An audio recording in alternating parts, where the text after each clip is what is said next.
Economía y finanzas con Pedro Tello.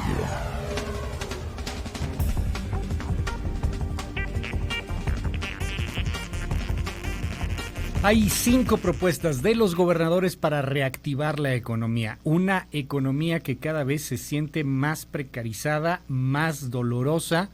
Y, a ver, dejemos de hablar de los números y eso, como dice el presidente, no, el PIB, todas esas cosas. Ok, ¿a poco no lo siente ya usted?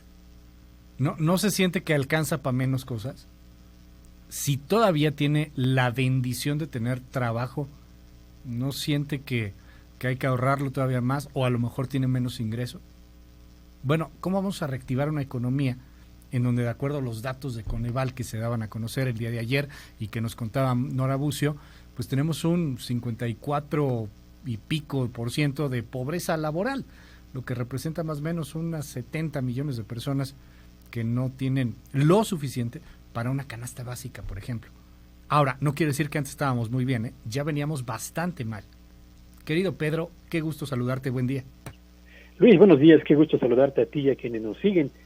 Fíjate que antes de entrar a las propuestas de CONAGO, déjame hacer un par de observaciones a propósito del asunto de la pobreza laboral. Primero, bien lo señalabas, antes de la pandemia traíamos ya un nivel de pobreza laboral que francamente era preocupante para un país que aspira a estar entre los primeros 15 en el orden mundial por su nivel de desarrollo.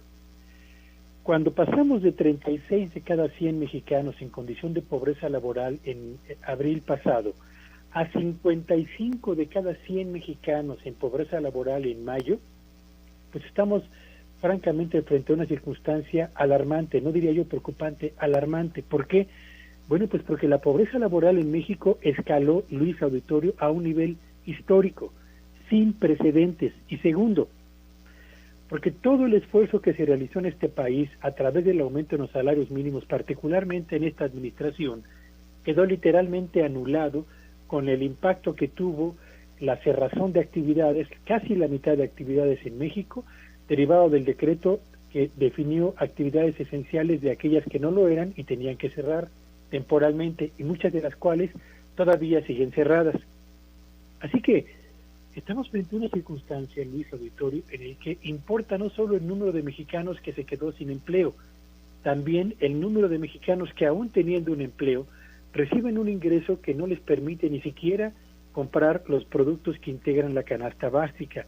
Y cuando esto ocurre en un país en el que el presidente dice que basta de ocuparnos de la medición del PIB para empezar a concentrarnos en la medición del bienestar, bueno, pues yo me pregunto, ¿qué clase de bienestar aspiramos a medir cuando las condiciones de la economía mexicana marcan justamente este despegue tan impresionante en el número de personas que no tiene dinero suficiente para comprar siquiera la canasta básica? Y esto viene a colación, Luis, con el hecho de que la CONAGO, que es la comisión, el Consejo Nacional de Gobernadores, se reunió hace unos días con la Secretaría de Gobernación para definir y aprobar una estrategia de 5 puntos para aprovechar el TEMEC e impulsar la recuperación de la economía mexicana.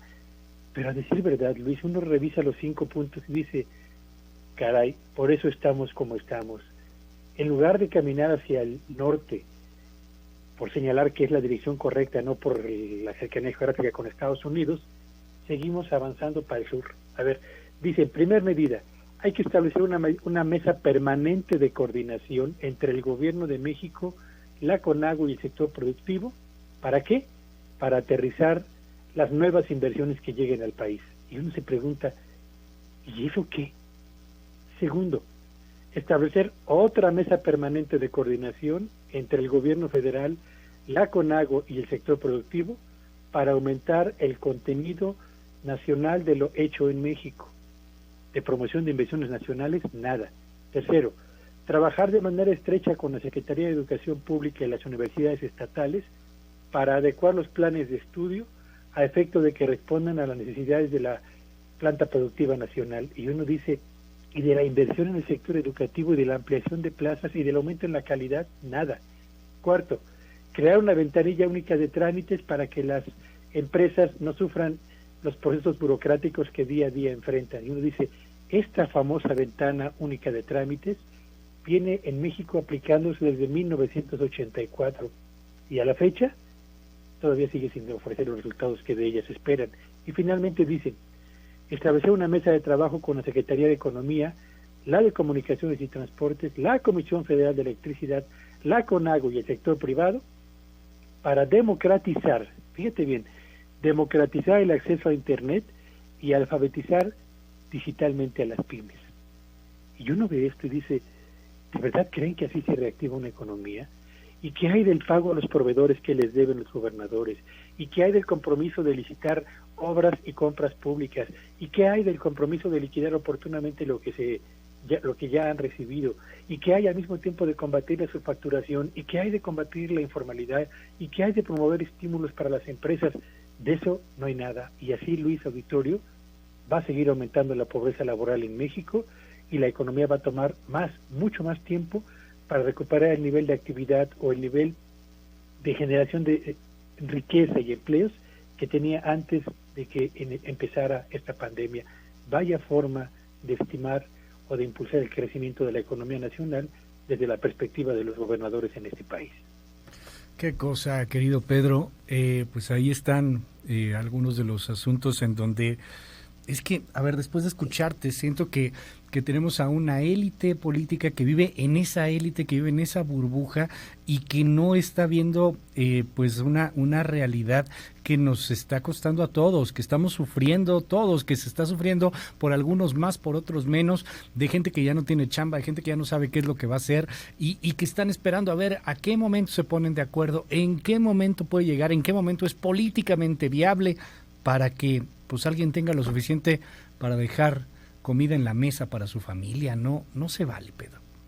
De verdad, Luis, hay un cuadro, lo voy a postear en unos minutos en Twitter, donde se detallan las 8 acciones que a escala mundial diferentes países han emprendido para contener la caída de la economía frente a la pandemia e impulsar sobre todo la reanimación de la economía. México de esas 8 acciones solamente aplicó 3.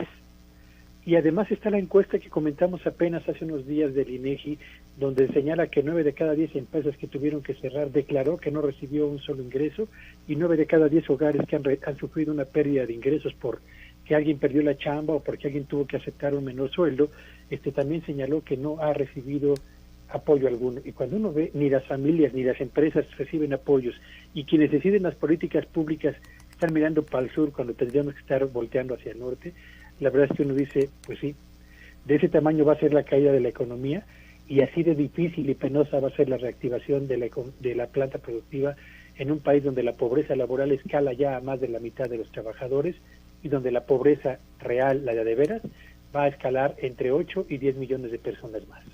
Mil gracias, querido Pedro. Te mando un gran abrazo. Te seguimos en tus redes. ¿Cuáles son? En Twitter me encuentran en @PetelloVillagrán. Que tengan un buen martes todos. Mil gracias, Pedro. Hago una pausa, 7:42. Seguimos.